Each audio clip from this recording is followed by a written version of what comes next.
కర్ణాటకలో ప్రభుత్వం రావడం వెంటనే సిద్ధరామయ్య డికే శివకుమారి నాయకత్వంలో 5 అంశాలు వారు ఎన్నికల ముందు ప్రామిస్ చేశారు ప్రజలకు చేస్తాని.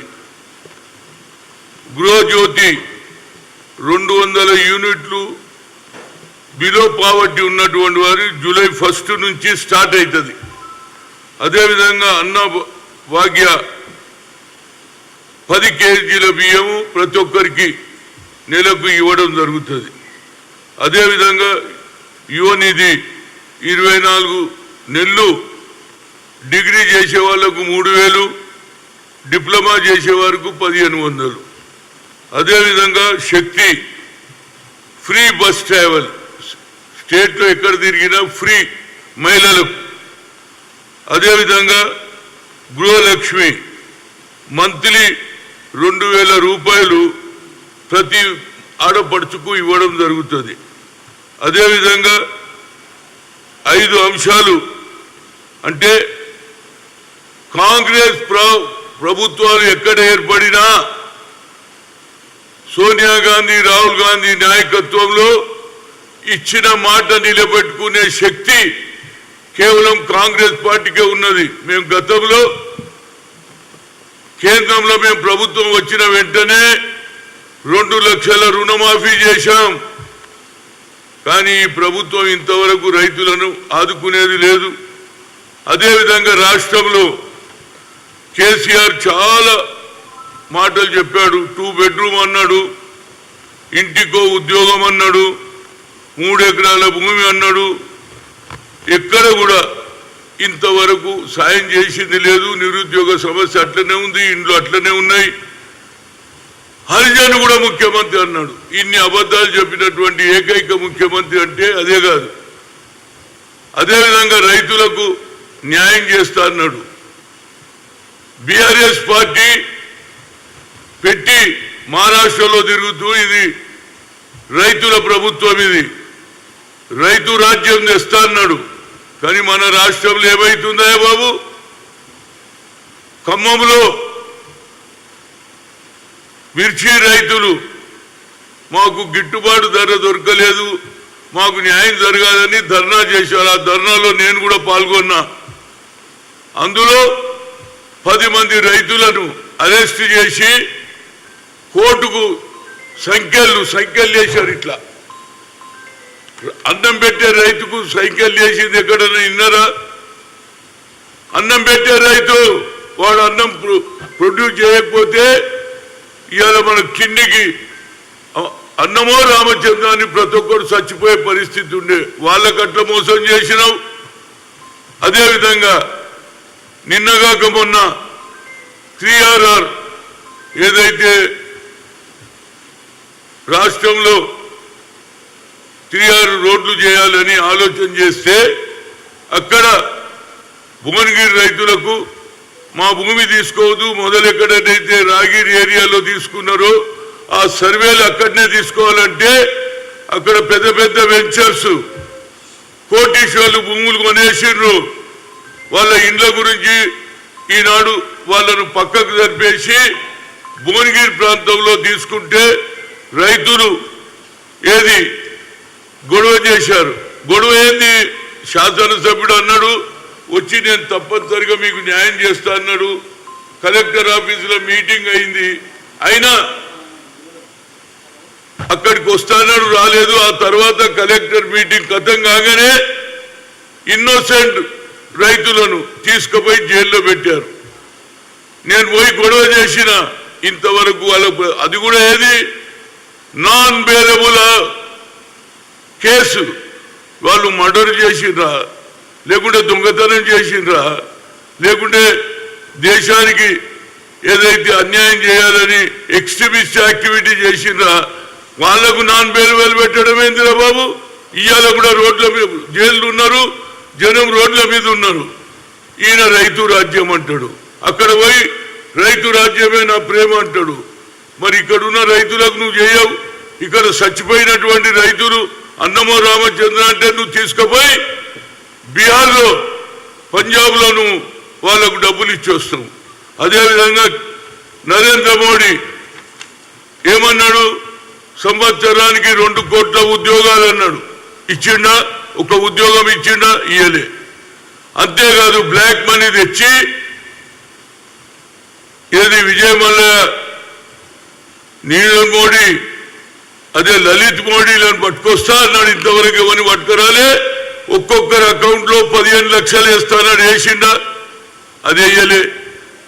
ఆఖరికి నువ్వు ఉద్యోగం ఇవ్వకపోతే సరే, ఉన్న ఉద్యోగాలు తీసేస్తున్నావు కదా. పబ్లిక్ సెక్టార్లో నువ్వు ప్రైవేట్ ఎందుకు ఇస్తున్నావు? ప్రైవేట్లు ఇస్తే మా రిజర్వేషన్ ఉంటుందా? సంవత్సరానికి 50 లక్షల మంది రోడ్ల మీద వస్తున్నారు. ఇవాళ కూడా మన ఇండస్ట్రియల్ ఏరియాలో లాక్అవుట్ అయిపోయింది. జీతాలు లేవు, రోడ్ల మీద కూర్చున్నారు. మా రాము నాయక్ నాయకత్వంలో ఏం చేస్తున్నావు? కనుక ప్రజలు అర్థం చేసుకోవాలి. కాంగ్రెస్ పార్టీ ఏది నిర్ణయం తీసుకుంటే ఆ నిర్ణయానికి కట్టుబడి ఉంటుంది. అది ఒక శాసనం, అదొక భగవద్గీత, అదొక ఖురాన్, అదేవిధంగా ఒక బైబిల్. ఇచ్చిన మాట నిలబెట్టుకునేది కాంగ్రెస్ పార్టీ. మేము అబద్ధాలు చెప్పాము, ఏం చేస్తామని చెప్పినాం. అదేవిధంగా సోనియా గాంధీ గారు కూడా తెలంగాణ ఇస్తాన్నది. 1200 మంది చచ్చిపోయారు. ఆంధ్రలో నాకు అన్యాయం జరుగుతుంది, కానీ నేను పర్వాలే, నా పిల్లలను నేను కాపాడుకుంటా, మా చెల్లెలను కాపాడుకుంటా, మా యువకులను కాపాడుకుంటా అని ఇచ్చింది. అందుగురించి వచ్చే ఎన్నికల్లో తప్పనిసరిగా ప్రజలు ఆలోచన చేస్తున్నారు. అంతేకాదు నరేంద్ర మోడీ, నువ్వేమన్నావు రా బాబు? ఏమన్నావు? క్యాస్ట్ వైజ్ సెన్సస్ చేస్తానో చేసినావా? అదే రాహుల్ గాంధీ కన్యాకుమారి నుంచి కశ్మీర్ తిరగగానే జితినా ఇచ్చేదారి ఉతినా భాగ్యదారి అని నాడు రిజర్వేషన్ కూడా ఇస్తాంటుండు. దట్ ఈస్ కాల్డ్, అది పేద ప్రజల మీద ఉన్నటువంటి ప్రేమ. నీకు పేద ప్రజల మీద లేదు. నరేంద్ర మోడీకి కేవలం కోటీశ్వర్లకు, అదాని అంబానీలకే లాభం చేస్తున్నావు, పేదవాన్ని భూమిలో దొక్కేస్తున్నావు. అంతేకాదు నిన్న నాకు చాలా బాధ ఉంది. బీజేపీ అయినా బండారు దత్తాత్రేయ, ఆయన జీవితాంతం తెలంగాణ గురించి కొట్లాడితే నిన్న గోల్కొండలో ఆయన విడుదలై. అంటే ఏమిటి ఇది? అంటే బడుగు బలైన వర్గాల బీసీల మీద తప్పుడు ఆలోచన. ఆయన అలై బలై పెట్టాడు. అందరం తప్పనిసరిగా తెలంగాణ దేవాలయాన్ని అన్నాడు. ఆయన కూడా ముందు వరుసలో ఉండే, ఆయనను కూడా విలువలే. ఇంతకంటే అన్యాయం ఉన్నదండి. ఆయన బాధపడుతున్నాడు, బయట చెప్పుకోలేడు. బీయింగ్ గవర్నర్ ఏమిటి మీది అంటే బీజేపీ బడుగు బలైన వర్గాలకు వ్యతిరేకం. అదేవిధంగా కేసీఆర్ పేదవాళ్ళ గురించి మాటలు చెప్తాడు, కానీ ఏం ఇంప్లిమెంట్ చేయడు.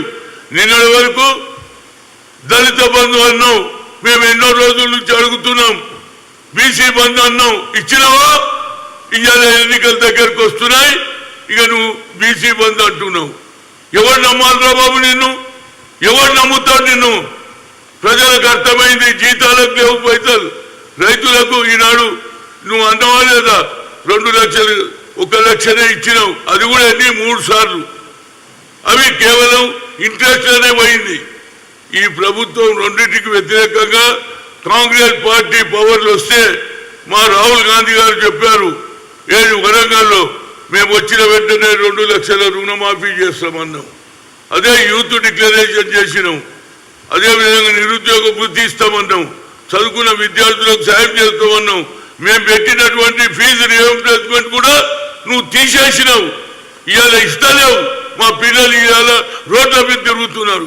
కనుక వచ్చే ఎన్నికల్లో తప్పనిసరిగా ప్రతి బీసీ, ప్రతి ఎస్సీ, ప్రతి ఎస్టీ మైనార్టీలు అందరూ కూడా కాంగ్రెస్ వైపే ఓటేయాలి. ఏ విధంగానైతే కర్ణాటకలో విజయం సాధించినావో ఇచ్చిన మాట నిలబెట్టుకుంటున్నాము సిద్ధరామయ్య గారు, అదేవిధంగా డీకే శివకుమార్, అదేవిధంగా మహారాష్ట్రంలో కూడా ఇచ్చిన మాట నిలబెట్టుకోవడానికి నిలబడ్డది కాంగ్రెస్. గతంలో జరిగిన తప్పు సరిదిద్దుకుని ఇవాళ ప్రజలు మీరు అవమాన పాలైనరు, మాటలు నమ్మారు. ఈ మాటలు చెప్పే 2 పార్టీలను తప్పనిసరిగా ఓడించి కాంగ్రెస్ పార్టీని గెలిపించాలని మీ మీడియా ద్వారా అందరికీ చెప్తున్నా. బీసీ మిత్రులారా, మేము చేసినాం. ఐఐటి, ఐఐఎంలో ఏది సుప్రీంకోర్టు కొట్టేసింది మా తల్లి సోనియా గాంధీ. అమ్మా మా పిల్లలు రూరల్ ఏరియాకి వెళ్ళి వస్తారు, తెలుగులో తమిళ్లో మలయాళంలో చదువుతారు, ఇంగ్లీష్ చదవలేదు, మా దగ్గర అంత డబ్బు లేదంటే ఏం చేయాలన్నది.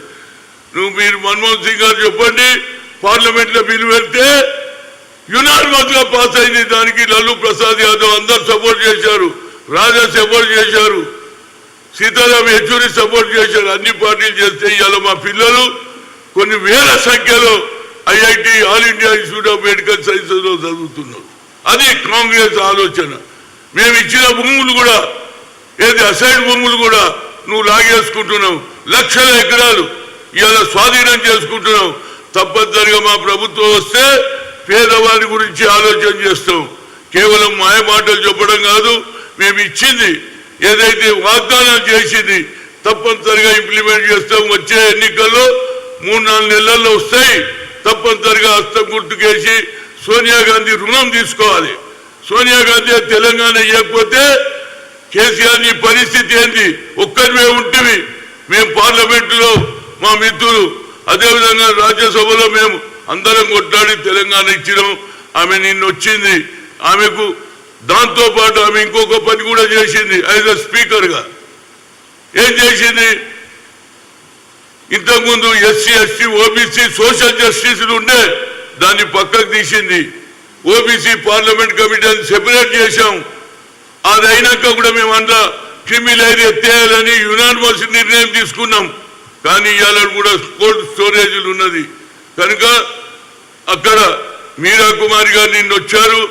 సోనియా గాంధీ ఏ విధంగానైతే తప్పనిసరిగా తెలంగాణ బిల్లు శాంక్షన్ చేయడానికి ఆమె నడుము కట్టింది.